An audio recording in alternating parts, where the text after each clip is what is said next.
my king, I have come not with palm wine today, but with the burden of my heart. I love your daughter, Olaedo. I ask for your permission to declare my intentions honorably. Ikenta, a man who respects others, even when insulted, has already proven his wealth. Never! How dare you raise your eyes to me? Palm! In the fertile lands of Ezago lived King Obidike, a ruler known not for fear, but for generosity, so deep it shaped the land itself. Yet, the greatest irony of his life lived under his own roof. Obidike had 3 daughters, Akugo, Nneoma, and Oledo, celebrated across villages for beauty that turned heads and stirred envy. But beauty had not softened their hearts, it had hardened them. In public, they wore gratitude like royal attire. In private, humility found no home in them. Where their father bowed to wisdom, they stood stiff with pride. Where he planted patience, they harvested arrogance. Still, Obidike never corrected them with rage. A child rebuked with anger, he often said, learns fear, not wisdom. So he taught them with parables, with measured silence, and with truths spoken calmly, even when his heart ached. Across the hills lay Umuako, home of Olisa, Obidike's closest friend, a man of measured wealth and reflective temperament. Olisa had one son, Chibuzo, who had journeyed abroad years earlier in search of education and fortune. Now grown and established, the time had come, Olisa believed, for his son to return and take a wife worthy of both lineage and future. One evening, Olisa spoke his mind. My friend, he said, let blood unite what friendship has sustained. Let my son take one of your daughters as wife. Obidike received the proposal with cautious joy. He agreed, believing marriage might mature what royalty had spoiled. Word was sent for Chibuzo to prepare his return, and Obidike informed his daughters to ready themselves in spirit. But news travels faster than truth. And so did mockery in Ezago. Some laughed openly.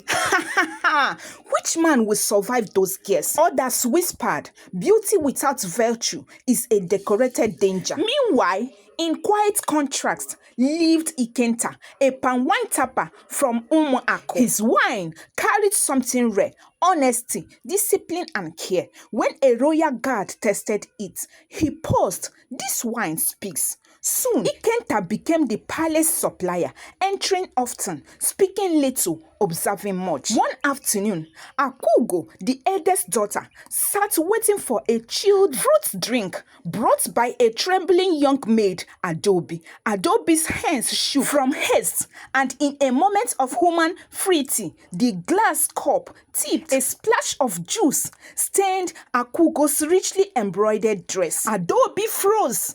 Before apology could take form, Akugo sprang to her feet, raging. Are you blind? She shouted.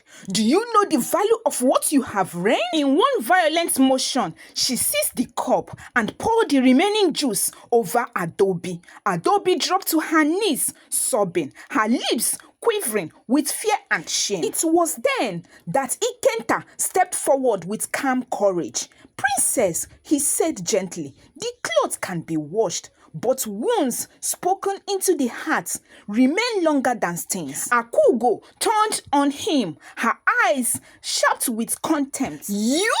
She scoffed. You dare correct me? She laughed bitterly. Wretched man like you.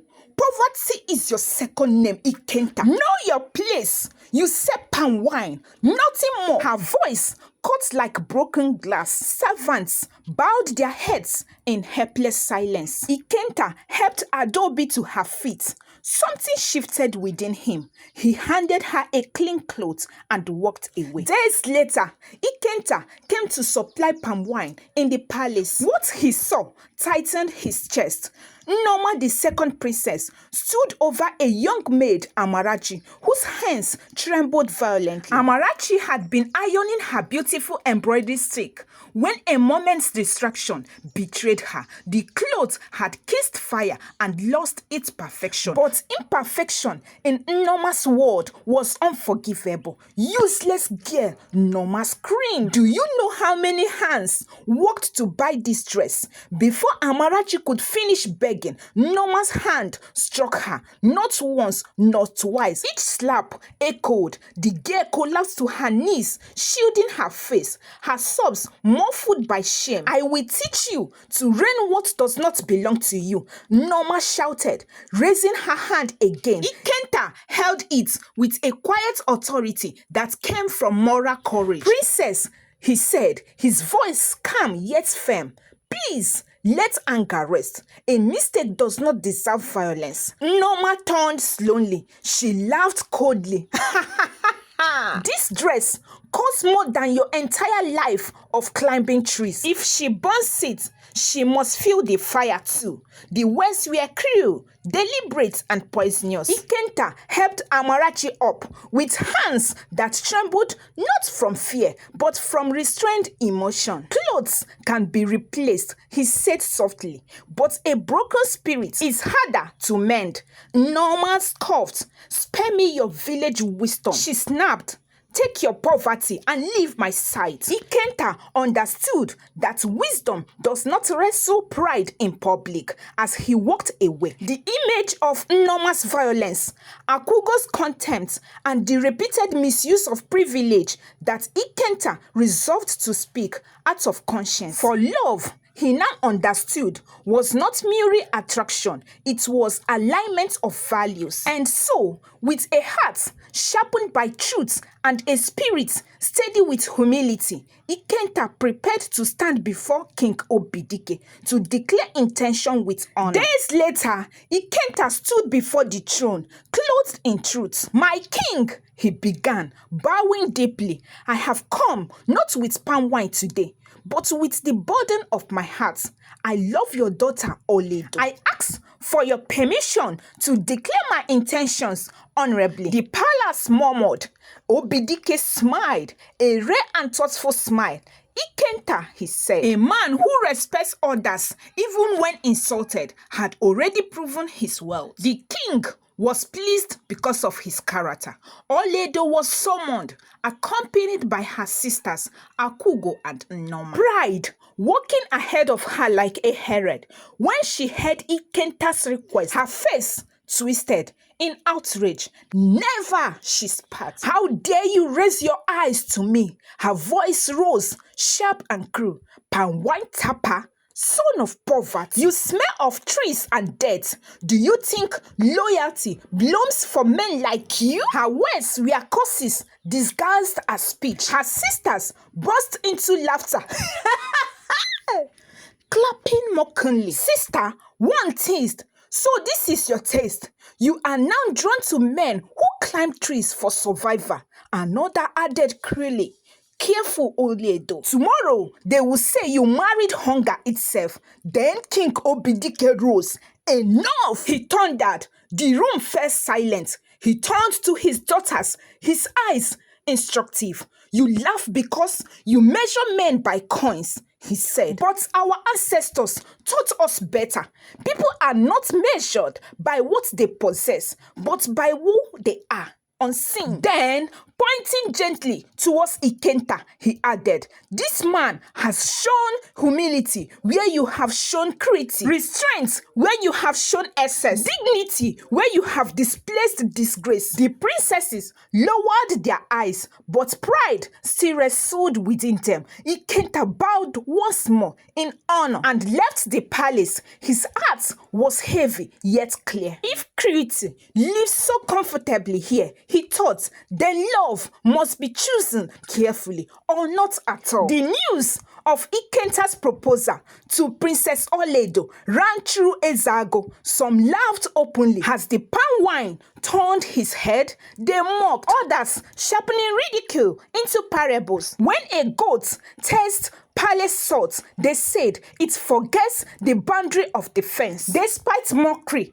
Ikenta continued supplying the palace because character does not argue, it endures. Then came the day fate chose to unveil itself. King Obidike received word from Olisa.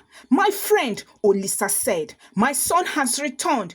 I will come with him to formally greet you and see the princesses. Preparations were swift. The palace buzzed with anticipation. The princesses adorned themselves, and the king prepared his heart for what he believed might yet redeem his daughters. After a few days, Olisa arrived with his son. The palace froze. Servants gasped. The princesses stiffened. Even the king, Obidike, rose slowly from his seat. Standing before them was Ikenta, the palm wine tapper.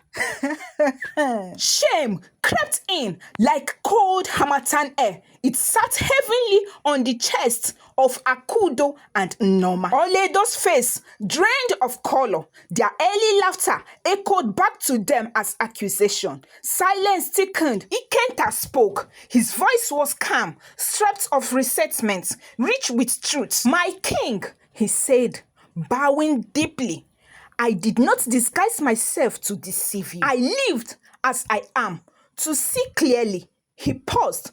The stories of beauty without compassion, they were true. Ikenta continued gently.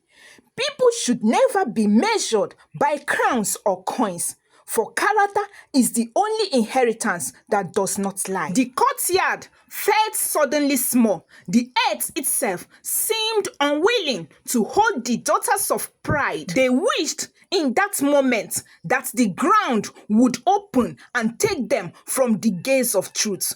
Then Chibuzo, for so Ikenta truly was, turned to the king.